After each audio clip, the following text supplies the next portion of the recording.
अस्सलाम वालेकुम viewers, Ashraf cell YouTube channel में खुश आमदीद। आज मुल्क भर में कौमी और सूबाई असम्बलियों के इंतखाबात हो रहे हैं और हमारी दुआ है कि इंतखाबी अमल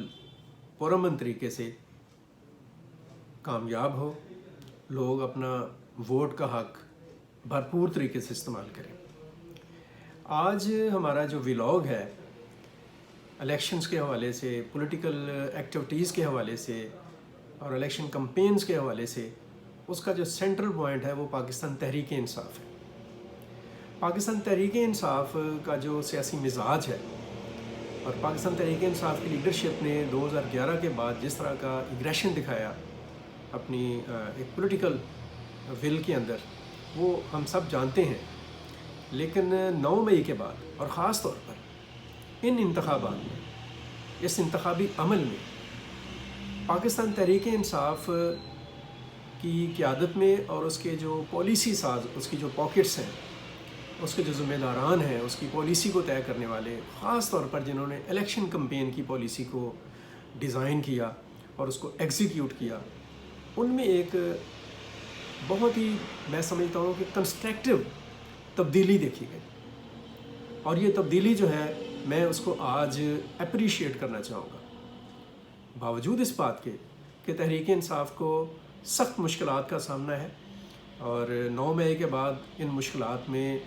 बेपनाह इजाफ़ा हुआ। As a party Tehreek Insaf का जो इंतखाबी निशान है वो उससे महरूम हुई, वो बाय लॉ महरूम हुई। इलेक्शन कमीशन ने उसके ऊपर जो ग्रिप की वो अपनी जगह पर एक नुक्ता है, लेकिन ज़ाहिर है उस महरूमी से तहरीक इंसाफ को एक दबाव का, एक परेशानी का, एक मुश्किल का सामना करना पड़ा। और ऐन उस वक़्त जब इंतखाबी कैंपेन जौन सी है वो अपनी पीक पर रही। फिर सिर्फ यही नहीं हुआ कि इंतखाबी निशान से महरूमी हुई, बल्कि एज अ पार्टी उसके जो कैंडिडेट हैं सूबाई असम्बलियों के और कौमी असम्बलियों के, उनको अपनी इंतखाबी मुहिम चलाने में मुश्किलात का सामना करना पड़ा। इंतज़ामी वालों से भी उन्हें मुश्किल का सामना करना पड़ा। इस हवाले से बड़े आवाज़ें भी उठीं, इल्ज़ामात भी लगाए गए। लेकिन इन तमाम सारी सूरत हाल में, ये सारी जो आप कह सकते हैं कि ये सारा जो ट्रेल है और सारी जो कहानी है, इस सारी कहानी में तहरीक इंसाफ का जो पॉलिटिकल एटीट्यूड है उसमें एक बड़ी, आप कह सकते हैं कि बड़ी सिग्निफिकेंट एक तब्दीली देखी गई। तब्दीली ये देखी गई कि तहरीक इंसाफ ने इन तमाम पाबंदियों, प्रेशर्स और मुख्तलिफ़ किस्म की जो मुदाखलतें थीं और मुश्किलात और मसाइल जो उसके लिए पैदा हुए, इन सब के मुकाबले में राह फ़रार इख्तियार नहीं की। जैसे ऐसा हो सकता था कि पार्टी की लीडरशिप ऐलान करती है कि हम बाइकाट करते हैं इलेक्शन मुहिम का, अपने लोगों को कहते हैं कि आप बाहर चले जाएं इलेक्शन से, वोट ना डालें। ऐसा नहीं हुआ तहरीक इंसाफ की तरफ से, और ऐसा ना होना एक बहुत ही पॉजिटिव और बहुत ही, आप मैं कह सकता हूँ कि एक होपफुल एक चेंज है, एक अच्छी तब्दीली है जो तहरीक इंसाफ की तरफ से देखने में आई, एंड आई अप्रिशिएट इट। हमने देखा कि जो तहरीक इंसाफ है उसने अपनी कैंपेन का जो ज़्यादा, आप कह सकते हैं कि फ़्लो है, वो सोशल डिजिटल मीडिया के ज़रिए से उसका हुआ। और सोशल और डिजिटल मीडिया के ऊपर तहरीक इंसाफ के जो लोग थे, उनकी जो कैंपेन थी वो ये नहीं थी कि आप वोट का बाइकाट करें, वो ये थी कि आप मैक्सिमम वोट डालें। अगरचे इसका मकसद कोई भी हो सकता है, और इस कैंपेन के अंदर भी एक एग्रेशन रही है, एक जारहियत रही है, एक आप कह सकते हैं कि अपना स्टेप फॉरवर्ड होकर एक हमलावर होने की कैफियत भी रही है कि नहीं हम वोट डालेंगे। लेकिन ये सारी कैफियत जौन सी है, मैं इसको एक पॉजिटिव साइन के तौर पर लूँगा कि तहरीक इंसाफ ने एक नेगेटिविटी की तरफ नहीं गई। ये रवैया नहीं इख्तियार किया कि हमने इलेक्शन में नहीं जाना, या कोई ऐसा रवैया इख्तियार नहीं किया कि हमने कोई एहतजाज ऐसा करना है कि जिससे मुल्क के हालात में ख़राबी पैदा हो जाए, बल्कि बार बार कही गई, बैरिस्टर गौहर की तरफ से बार बार ये कहा गया, इमरान खान के ऊपर डिसीजंस आए कोर्ट्स के, और एक दो चीज़ों के अलावा खान साहब के रवैये में जो एक झुंझलाहट थी वो एक नेचुरल है। उसके अलावा तहरीक इंसाफ की जो ओवरऑल लीडरशिप है उसने अपने वर्कर्स को मुश्तिल होने का मशवरा नहीं दिया, तोड़ फोड़ का मशवरा नहीं दिया। सड़कों पर निकल कर एक मोब की शक्ल में, जिस तरह से इसका प्रीवियस रिकॉर्ड रहा है, उस तरह का जारहाना رویہ اختیار کرنے کا مشورہ نہیں دیا گیا، بلکہ یہ کہا گیا کہ آپ پرامن رہیں اور آپ پرعزم رہیں اور آپ پارٹی کے ساتھ کھڑے رہیں اور پارٹی کے ساتھ کمٹمنٹ اپنی آپ کی جو ان سے ہے وہ نظر آنی چاہیے، اسپیشلی آن پولنگ ڈے، آج کے دن کے لیے یعنی ووٹ ڈالنے کا کہا گیا۔ اور یہ بھی کہا گیا کہ جتنا زیادہ ٹرن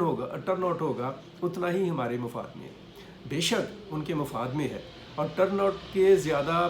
ہونے کے لیے جو کمپین کی گئی، اگر ہم اس کو یہ کہیں کہ اس سے تحریک انصاف کے فائدے کے لیے وہ کمپین کی گئی، تو تب بھی کولیکٹیولی مجموعی طور پر اس کمپین کا پاکستان کے جو جمہوری اور سیاسی نظام ہے اور جمہوری عمل جون سا ہے اس کے اوپر بہت ہی مثبت اثرات جون سے ہیں وہ مرتب ہوں گے۔ اور آنے والے دنوں میں نیکسٹ کمنگ ڈیز میں تحریک انصاف کی یہ جو کمپین ہے، آئی تھنک سو کہ پاکستان کی پولیٹکس میں ایک بہت پازیٹیو چینج کا باعث بنے گا۔ اور میں آج یہ بات کہنا چاہ رہا ہوں، 5 بجے کے بعد ظاہر ہے پولنگ جون سی ہے وہ کلوز ڈاؤن ہو جائے گی، پولنگ کا عمل روک دیا جائے گا۔ اور میں یہ سمجھتا ہوں کہ اگر تحریک انصاف اس کمپین میں کامیاب ہو جاتی ہے اور ملک کے اندر 60% سے زیادہ ٹرن آؤٹ لینے میں کامیابی ہو جاتی ہے الیکشن کمیشن کو، تو یہ کامیابی کا بڑا حصہ، ایک میجر کریڈٹ جون سا ہے وہ پی ٹی آئی کو جائے گا، اور پی ٹی آئی کے اس عمل پر اس کو شاباش ہوگا۔ اور میری دعا ہے اور خواہش ہے کہ 12.85 کروڑ جو ووٹرز ہیں ان میں سے جو بڑی تعداد ہے، ایک تعداد جو سی ہے پی ٹی آئی کے جو حامی ہیں اور حمایتی ہیں، ان کو میں ضرور کہوں گا کہ آپ ووٹ ضرور ڈالیں، جیتے کوئی بھی،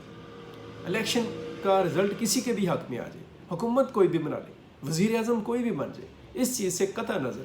آپ کا ووٹ کا استعمال جو ہے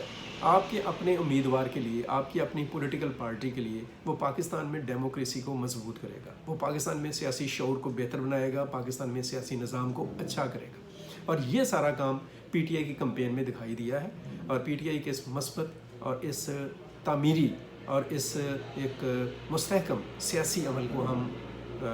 اپریشیٹ کرتے ہیں، اور میں یہ سمجھتا ہوں کہ اس کے اوپر پاکستان تحریک انصاف جو ہے وہ شاباش کی مستحق ہے۔ تحریک انصاف کو چاہیے کہ وہ اسی طرح کی پولیٹیکل میچور پولیٹیکل جو اپروچ ہے اس کو آگے بڑھائے۔ ہم اسی حوالے سے سیاسی معاملات کے حوالے سے اور دیگر معاملات پر گفتگو کرتے رہیں گے۔ ابھی تک کتنا ہی، اپنا بہت سارا خیال رکھیں، اپنے گرد و نواح کا خیال رکھیں، پاکستان کے لیے سوچیں اور ہمیشہ پاکستان کے لیے کچھ اچھا کرنے کی کوشش کرتے رہیں۔ مجھے عبد المقدم کامران اور ہاشم ظہیر کو اجازت دیجیے۔ اللہ حافظ۔ پاکستان پائندہ باد۔